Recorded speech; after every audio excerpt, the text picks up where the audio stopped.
এই নাও তোমার টিফিন। বলছি, ডক্টরকে ফোন করেছিলে? রিপোর্টগুলো এসেছে? রিপোর্ট এলে তো ডাক্তার নিজে জানাবেন। যখন বাচ্চাটা এসেছিল তখন নিজের হাতে নষ্ট করেছে, আর এখন চাইছো আর হচ্ছে না।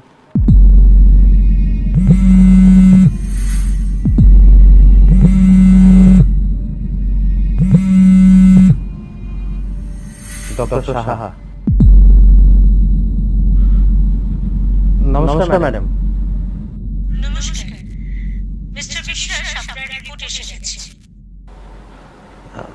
হ্যাঁ, কি আছে রিপোর্টে? আচ্ছা, আপনার স্ত্রী কি কখনো অ্যাবর্শন পিল খেয়েছিলেন?